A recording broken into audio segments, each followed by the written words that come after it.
And good morning all of you. मैं श्रीकांत आप सभी को UDRGS में स्वागत करता हूं।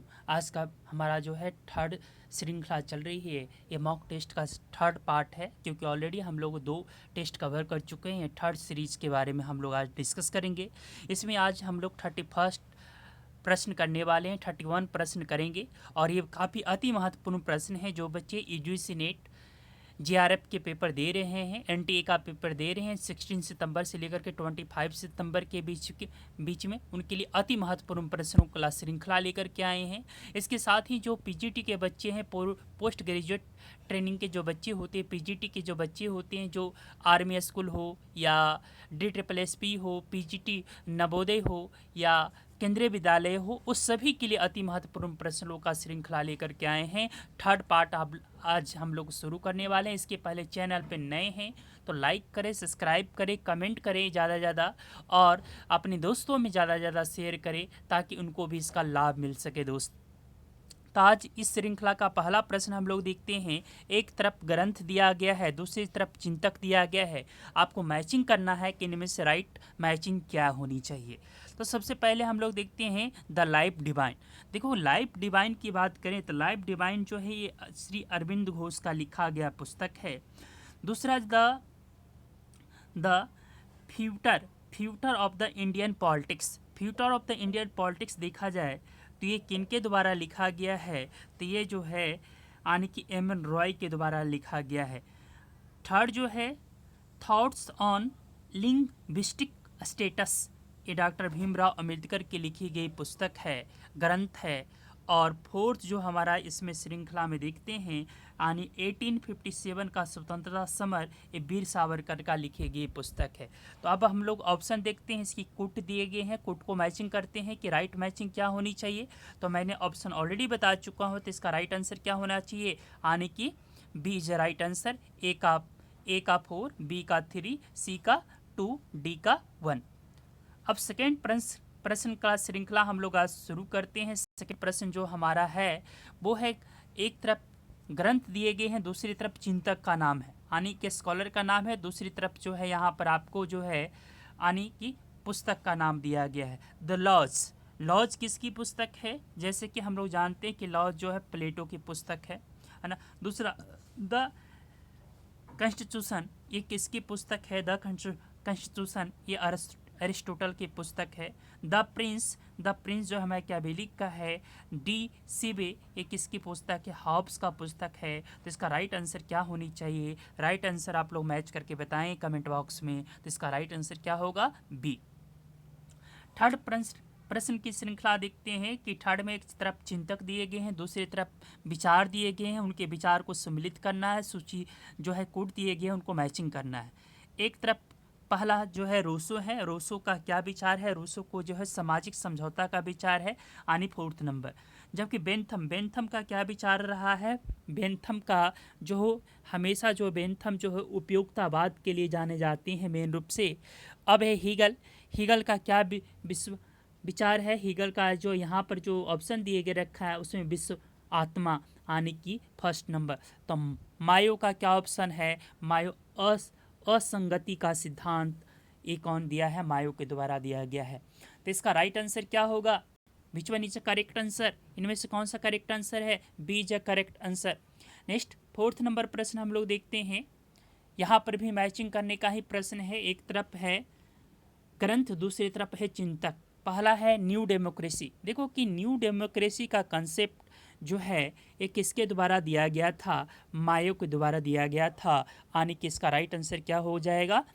यानी कि सेकेंड। जबकि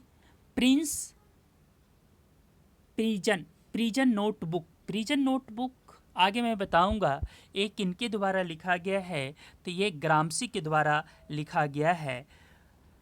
आगे ऑप्शन देखते हैं इनके। 4th सी हमारा ऑप्शन है, ये थ्योरी ऑफ जस्टिस किसके द्वारा है? तो जॉन रॉल्स के द्वारा प्रोपाउंड किया गया है। और डी है non violence in peace and war, ये किनके द्वारा लिखा गया है? Non violence peace and war ये किसके द्वारा है? तो इसका राइट आंसर क्या हो जाएगा? महात्मा गांधी फर्स्ट। तो इसके अकॉर्डिंग ऑप्शन क्या होना चाहिए? इससे यानी कि फर्स्ट इज राइट ऑप्शन, ए का 2, बी का 3, सी का 4, डी का 1।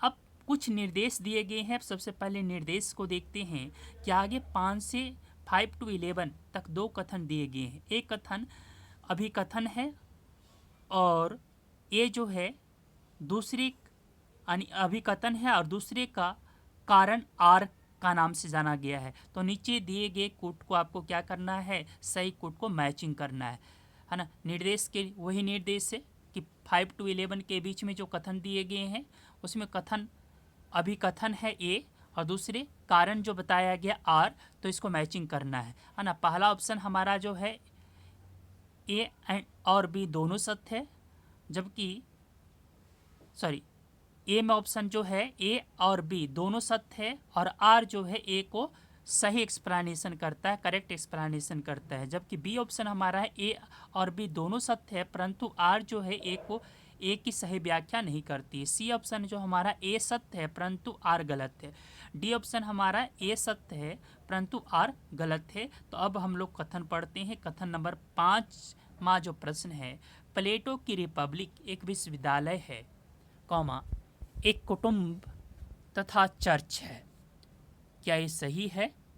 आर कहता है, कारण बताता है रिपब्लिक को केवल एक दार्शनिक रचना ही नहीं मानना चाहिए बल्कि सामाजिक और राजनीतिक सुधार पर एक पुस्तक समझना चाहिए। क्या इनमें से कौन सा कथन ऑप्शन सही है? 4 ऑप्शन ऑलरेडी बता चुका हूँ। तो इसका राइट आंसर क्या हो जाएगा? राइट आंसर जो है B is a right answer. इसका आंसर क्या हो जाएगा? B is a right answer. B का मतलब आप सब लोग समझ रहे हैं।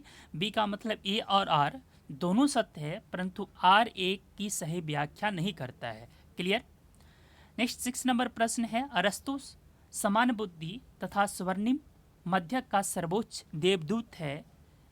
आर में कहता है प्लेटो ने एक वैज्ञानिक की तरह लिखा है, उसकी रचनाओं में कल्पना की उड़ान नहीं है अर्थात का पुट है। क्या आप लोग इसको सही मानते हैं? 6 नंबर। तो इसका राइट आंसर क्या हो जाएगा? सी। सी का मतलब आप लोग समझ लें ए सत्य है परंतु आर गलत है। नेक्स्ट 7 नंबर प्रश्न हम लोग देखते हैं, मैकियावेली फ्लोरेंस तथा पुनर्जागरण का शिशु था। उसने राजनीति को नैतिकता से पूर्णतः पृथक किया। क्या आप लोग सहमत हैं? इसका राइट आंसर क्या होना चाहिए? 7 का बी। बी का मतलब क्या कि ए और बी दोनों सत्य है परंतु आर ए कोई सही व्याख्या नहीं करता है। नेक्स्ट प्रश्न है हमारा 8 नंबर प्रश्न है, हॉब्स के अनुसार कथन है ए, हॉब्स के अनुसार व्यक्ति की रक्षा हेतु बिना तलवार के अनुबंध केवल शक्तिहीन कोरे शब्द है। कारण बताता आर कहता रीजन देता है, हॉब्स ने संप्रभुता को उन समस्त अयोग्यताओं से पूर्णतः मुक्त कर दिया जिन्हें बोंदा ने आवश्यक रूप से बनाए रखा था। तो इसका राइट कथन क्या हो जाएगा? राइट कथन ए है। ए का मतलब both are correct and R जो है ए का सही व्याख्या करता है।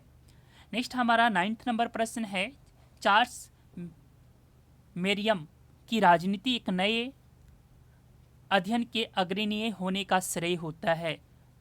रीजन बता रखा है, मेरियम ने अपनी कीर्ति साइकोपैथोलॉजी एंड पॉलिटिक्स में राजनीति को फ्रॉइड के वैज्ञानिक के आधार वाक्यों से संबंधित किया है। तो आप लोग इसका आंसर बताएं कमेंट बॉक्स में, है ना। सी इज ए राइट आंसर। सी का मतलब ए इज ए करेक्ट है, आर इज ए फॉल्स है। नेक्स्ट डी नंबर है यानी 10th नंबर प्रश्न हम लोग देखेंगे। 10th नंबर प्रश्न अगले पेज पे देखते हैं कि अभिकथन है, ईस्टन उन कुछ कारकों पर प्रकाश डालता है जिन्होंने राजनीतिक सिद्धांत के ह्रास में योगदान दिया है। कारण है आर, कोमा के अनुसार राजनीतिक सिद्धांत के क्षेत्र में अब कोई भौतिक महामानव मौजूद नहीं है। तो इसका राइट आंसर क्या हो जाना चाहिए? बी। बी का मतलब both are correct but R जो है ए का सही एक्सप्लेनेशन नहीं करता है। नेक्स्ट है 11th नंबर, ये लास्ट है इस सीरीज का। मतलब इस सीरीज का मतलब कथन और जो स्टेटमेंट का प्रश्न चल रहा है, स्टेटमेंट एंड रीजन का प्रश्न चल रहा है उसका। तो कथन कहता है कि राजनीतिक समानता की अवधारणा का परिणाम बहुमतवाद मेजोरिटनिज्म होता है जो जो व्यवहारिक होती हुए भी अनुचित है। आर कहता है, रीजन कहता है मनुष्य ना तो सामाजिक रूप से और ना ही आर्थिक रूप से समान है। क्या आप लोग सहमत है? बोथ आर करेक्ट है, बट आर जो है ए का सही एक्सप्लेनेशन नहीं करता है। नेक्स्ट हम लोग 12th नंबर प्रश्न देखते हैं सीरीज का। काफ़ी इंपॉर्टेंट प्रश्न है। एक तरफ जो है आपकी अवधारणाएं लिखी गई है, दूसरी तरफ उसके प्रस्तावक लिखे गए हैं। तो इनमें से आपको मैचिंग करना है कि सॉफ्ट स्टेट, मृदु स्टेट, मीठा स्टेट, मृदु स्टेट, सॉफ्ट स्टेट, तो इसका जो मिलान है वो किससे? Gunnar Myrdal. दूसरा जो है संचार, कम्युनिकेशन, कम्युनिकेशन आप लोग Karl Deutsch, communication political science में कम्युनिकेशन, पॉलिटिकल कम्युनिकेशन का सिद्धांत कार्ल डेव्स के द्वारा इंट्रोड्यूस की गई थी। नेक्स्ट है सिविक्स कल्चर, नागरिक संस्कृति, नागरिक संस्कृति का सिडनी बरवा।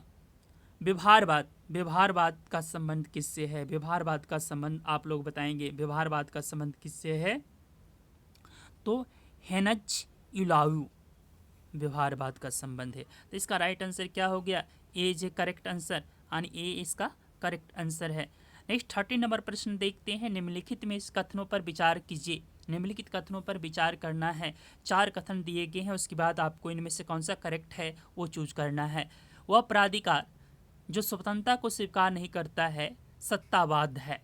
क्या आप सही कहा? करेक्ट है ना। दूसरा सत्तावाद, प्राधिकार व्यक्तित्व और सत्तावादी व्यक्तित्व में भेद नहीं करता है, बिल्कुल करेक्ट है ना, ये भी करेक्ट है। दूसरा है सत्तावादी अभिविन्यास में निर्देशात्मक होता है और जनमत के प्रति उसका उपेक्षा का भाव होता है, बिल्कुल सही करेक्ट बात है। फोर्थ है सत्तावाद में यह माना जाता है कि वह जानता है कि जनता के लिए हितकर क्या है, बिल्कुल करेक्ट है। तो इसका राइट आंसर क्या होना चाहिए? नेक्स्ट पेज पर देखेंगे इसका राइट आंसर क्या है। इसका right answer all are correct. All are correct का मतलब इसमें सभी सही है, तो इसका राइट आंसर डी होगा। डी का मतलब ऑल करेक्ट, ये क्या है? सभी सही है। डी में दिया हुआ है 1 2 3 4 all are correct. Next 14 number प्रश्न देखते हैं। लिस्ट नंबर 1 और लिस्ट नंबर 2 सम्मिलित कीजिए और सूचियों के नीचे दिए गए कोटों का प्रयोग करें। एक तरफ जो है आपको स्कॉलर का नाम है, दूसरी तरफ जो है इनकी कुछ सिद्धांत है, जो इनके कुछ प्रॉपर्टीज़ हैं वो दिया गया है। सी राइट्स मिल, सी राइट्स मिल का संबंध किससे है? सी राइट्स मिल का संबंध पावर इलीट से है। Next Vladimir Lenin, Vladimir Lenin, Lenin का संबंध किससे है भाई? लेनिन का संबंध देखिए द बेनगार्ड पार्टी से है। नेक्स्ट गाय तनु मोस्का, जी मोस्का भी कह सकते हैं, जी मोस्का का संबंध किससे है? मोस्का का संबंध द रूलिंग क्लास से है। डी है रॉबर्ट माइकल्स, रॉबर्ट माइकल्स का संबंध किससे है? आयरन लॉ ऑफ उलार्की से है। तो ये हमारा करेक्ट आंसर है। तो इसके अकॉर्डिंग करेक्ट आंसर कौन सा है? तो correct answer C is a correct answer. 15 number प्रश्न देखते हैं। यहाँ पर भी मैचिंग करने हैं। एक तरफ मैचिंग करने के लिए आपको सिद्धांतवादी दिया गया है, दूसरी तरफ विचार दिए गए हैं। पहला जो है मैचिंग करने के लिए John Stuart mills, John Stuart mills जो है महिलाओं की समानता की तो बात करते हैं, भले ही वो पार्शियली हो लेकिन समानता की बात करता है। कार्ल मार्क्स एलिनेशन की बात करते हैं, यहाँ पर जो ऑप्शन है उसके अकॉर्डिंग। आई बर्लिन सकारात्मक और नकारात्मक स्वतंत्रता की बात करता है। जॉन लॉक्स टॉलरेंस की बात करता है, सहिष्णुता की बात करता है। तो इसके अकॉर्डिंग ऑप्शन के अकॉर्डिंग राइट ऑप्शन क्या होनी चाहिए? तो right option B is a correct option. Next 16 number प्रश्न है। यहाँ पर लिस्ट नंबर 1 और लिस्ट नंबर 2 दिया गया है। एक तरफ कथन दिए गए, दूसरी तरफ चिंतक का नाम है। तो कथन नंबर फर्स्ट हम लोग देखने का प्रयास करते हैं। कथन नंबर 1 जो है मानव जाति के लिए अनवरत निस्वार्थ भाव से कार्य करता है। अनवरत मानव जाति से निस्वार्थ भाव से काम करता है। इसका जो रिलेशन है ये महात्मा गांधी से है, यानी कि हमने देखा कि ए का क्या हो जाएगा 2। बी का देखते हैं कि बी का क्या होना चाहिए। बी का देखें तो अप्रचलित विषयों को जितनी अधिक से अधिक स्वतंत्रता संभव हो प्रदान किए जानी चाहिए, क्योंकि कालांतर में तभी सिद्ध हो सकता है कि उनमें से कौन सा प्रथा बनने योग्य है। ये कथन किसका है? तो ये कथन किसका है, तो आप इनको बारे में बताएंगे। ये कथन जो है जेएस मिल का है, यानी 1 नंबर है, 1 नंबर है। सी नंबर हमें जो ऑप्शन दे रखा है उसके अकॉर्डिंग देखते हैं कि सी नंबर के अकॉर्डिंग कहता है जहाँ मुक्ति की तुरंत भाव आवश्यकता है उस पर क्षण भर में यानी क्षण भर में राष्ट्रीय जीवन या मृत्यु का प्रश्न हो, वहाँ विद्रोह ही एकमात्र रास्ता है। ये कथन किसका है? तो ये सी का ऑप्शन हो जाएगा थर्ड, यानी ये अरविंदो घोष का है। तो इसके अकॉर्डिंग करेक्ट आंसर क्या होना चाहिए? बी इज करेक्ट आंसर, यानी कि ए का 2, बी का 1, सी का 3। नेक्स्ट हम लोग 17 नंबर प्रश्न देखते हैं। 17 नंबर में भी एक तरफ लेखक का नाम है, दूसरी तरफ इनकी रचनाएं हैं, तो यहाँ पर मैचिंग करना है। पहला जॉन रॉल्स दिए गए ऑप्शन के अकॉर्डिंग क्या होना चाहिए? Option the theory of justice, 4th number. दूसरा है मार्टिन केपलन का क्या सिद्धांत था भाई? मार्टिन केपलन का सिद्धांत देखें, system and process in international politics, यानी कि जो देखा जाए बी का थर्ड हो गया। तो अब देखें फेडरिक हेग का क्या सिस्टम था? तो फेडरिक हेग का system the mirage of the social justice, right. अब है डी नंबर माइकल बाल्जर देखा जाए माइकल बाल्जर का संबंध किससे है? स्पिरस ऑफ जस्टिस से है, यानी 1st नंबर है। तो इसमें हमने 1st नंबर देखा, तो इसका करेक्ट आंसर क्या होना चाहिए? ए इज करेक्ट आंसर। अब नेक्स्ट हम लोग देखते हैं 18 नंबर प्रश्न देखते हैं। कल्याणकारी राज्य के लिए कनेडी प्रशासन की पहल है, कनेडी प्रशासन का पहल है। आप लोग ऑप्शन बताएं, कमेंट बॉक्स में कमेंट करें। इसका राइट आंसर क्या होगा? इसका राइट आंसर क्या होना चाहिए? इसका राइट आंसर आप लोग बताएं, कमेंट बॉक्स में कमेंट करें। तो इसका राइट आंसर क्या है? नए सीमांत। तो इसका राइट आंसर है नए सीमांत। दूसरा जो हमारा है नव रूढ़िवाद किस प्रकार के राज्य का पक्ष पोषण करता है? तो किस कहता है? रात्रि प्रहरी राज्य की बात करता है।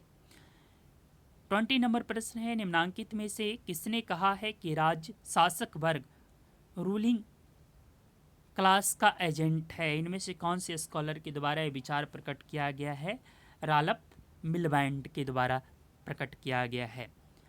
नेक्स्ट प्रश्न है हमारा 21 नंबर प्रश्न है, नौ दक्षिण पंथी न्यू राइट निम्नांकित में से किसका समर्थन करते हैं?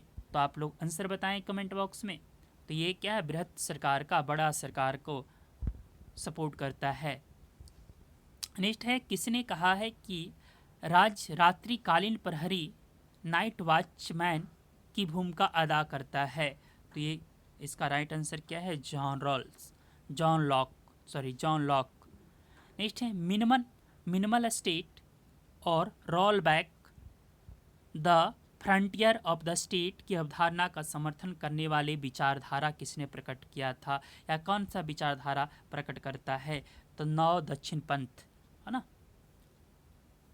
नेक्स्ट है 24 नंबर प्रश्न, आलोचनात्मक सिद्धांत क्रिटिकल थ्योरी निम्नांकित में से किसने प्रतिपादित किया है? क्रिटिकल थ्योरी का सिद्धांत किसने दिया है? आप लोग बताएं। फ्रैंकफर्ट स्कूल के द्वारा दिया गया है। नेक्स्ट, नानी स्टेट की अवधारणा किससे संबंधित है? तो आप लोग बताएं। 25 मार्गरेट थीचर के द्वारा प्रकट किया गया है। नेक्स्ट है, फ्रेडरिक हाइक और मिल्टन फ्रीडमैन का किस विचारधारा से संबंध है? तो इसका राइट आंसर क्या होनी चाहिए? नव उदारवाद से रिलेशन है। 27 नंबर प्रश्न है हमारा, उदारवाद की किस धारा को मैकफर्सन ने स्वतत्वमूलक व्यक्तिवाद पॉसेसिव इंडिविजुअलिज्म के रूप में संबोधित किया है? तो इसमें से राइट क्या है? शास्त्रीय उदारवाद को। नेक्स्ट प्रश्न है, किस विचारधारा को नव उदारवाद न्यू लिबरलिज्म तथा रूढ़िवादी विचारधारा नियो कंजर्वेटिज्म का मिश्रित रूप कहा जाता है? तो इसका राइट आंसर क्या होना चाहिए? राइट आंसर आप लोग बताएं। 28 का आप लोग राइट आंसर बताएं। 9 दक्षिण पंथ को कहा जाता है। नेक्स्ट हमारा 29 नंबर प्रश्न है जो सम्मिलित करना है। लिस्ट 1 और लिस्ट 2 दिए गए, एक तरफ कथन है, दूसरे विचारक है। तो इस सूची को हम लोग देखेंगे नेक्स्ट पेज पे। देखते हैं सूची 1 में जो है मैं राज हूँ, मैं राज हूँ, यह स्टेटमेंट किसका है भाई? लुइस 16 का होगा, यहाँ जो ऑप्शन है। दूसरा है राज व्यक्ति से पहले है, ये विचार किसका है? राज व्यक्ति से पहले है, ये विचार किसका है? अरस्तु का है। नेक्स्ट है थर्ड सी नंबर है राज पृथ्वी पर ईश्वर का अवतरण है, ये विचार किसका है भाई? ये विचार FWG हीगल का है। नेक्स्ट राज व्यक्ति का बृहत रूप है, बड़ा रूप है, किसने कहा? प्लेटो ने कहा है। तो इसके अकॉर्डिंग राइट आंसर क्या हो जाएगा? A is right answer. Next 13 number प्रश्न हम लोग देखते हैं स्क्रीन पे। 13 नंबर में भी क्या दिया हुआ है? एक तरफ लिस्ट दिया गया है, दूसरी तरफ लिस्ट 2 दिए गए हैं। तो मैचिंग करना है प्लेटो। प्लेटो का संबंध किससे है भाई? प्लेटो का संबंध the Republic and the Laws से है, तो ए का फर्स्ट हो गया। दूसरा जो हमारा दे रखा है अरिस्टोटल, अरस्तु का संबंध किससे है? अरस्तु का संबंध जो एथिक्स एंड पॉलिटिक्स से है ना, राइट। सी हमारा आगस्तीन, आगस्तीन का संबंध किससे? आगस्तीन का संबंध जो सिटी ऑफ गॉड से है। नेक्स्ट एक्विनास का संबंध किससे है? सुमा थियोलॉजिका, लॉजिका से है। तो इसका राइट आंसर क्या हो जाएगा? A is correct answer. Next इस सीरीज का लास्ट प्रश्न हम लोग देखते हैं 31 नंबर प्रश्न देखते हैं। 31 नंबर प्रश्न में भी मैचिंग करना है। एक तरफ लिस्ट 1 दे रखा है जिसमें संकल्पना दे रखा है, दूसरी तरफ राइटर का नाम है, लेखक का नाम है।